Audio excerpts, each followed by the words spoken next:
Sallukum abai basaka jabim badegate mal sababedaka biyem biyakena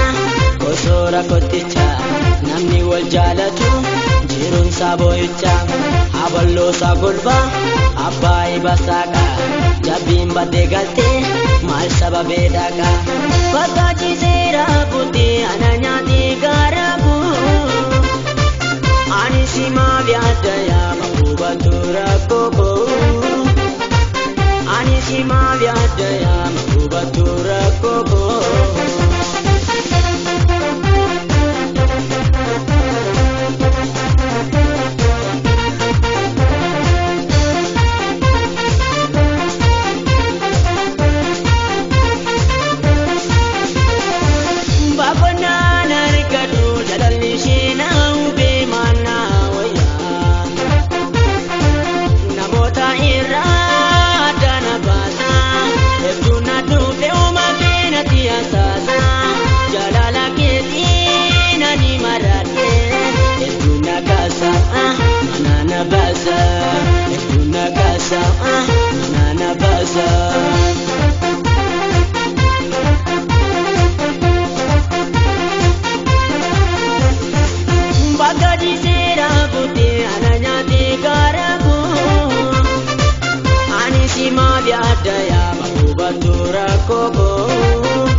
Anisima fantaya mahubatura koko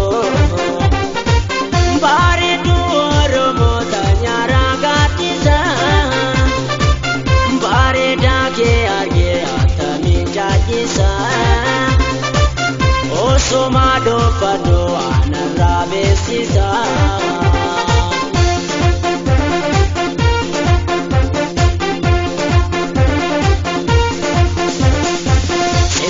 tabinan jalali marate marga masibasa osoti atate wabina chia garam kolosini misirra kayata arkallo lasini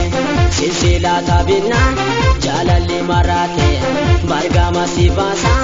osoti atate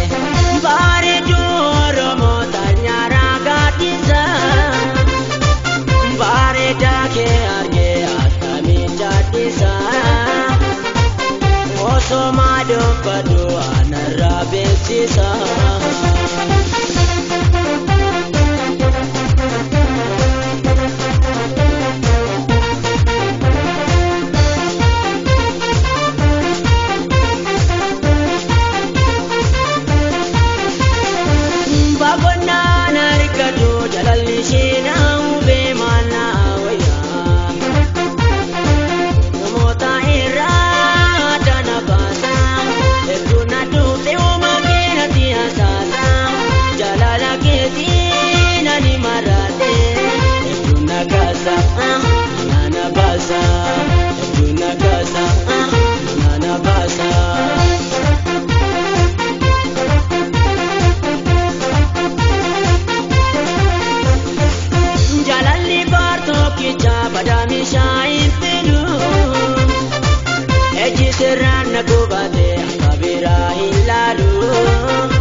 yaadda yaama hubatu rakkoo koo.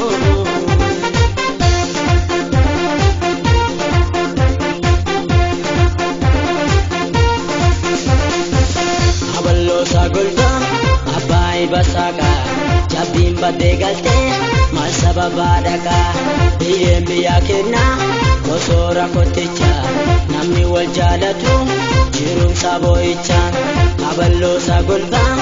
abbaayi basaaqa jabbiin baddee galtee maal sababee dhaqaan bakka jiseera buutee ana nyaatee gaara koo ani si maal yaadda yaama hubatu rakkoo koo ani si maafanta yaama hubatu rakkoo koo bakka jiseera buutee ana nyaatee gaara koo ani si maal yaadda yaama hubatu rakkoo koo ani si maafanta yaama hubatu rakkoo koo.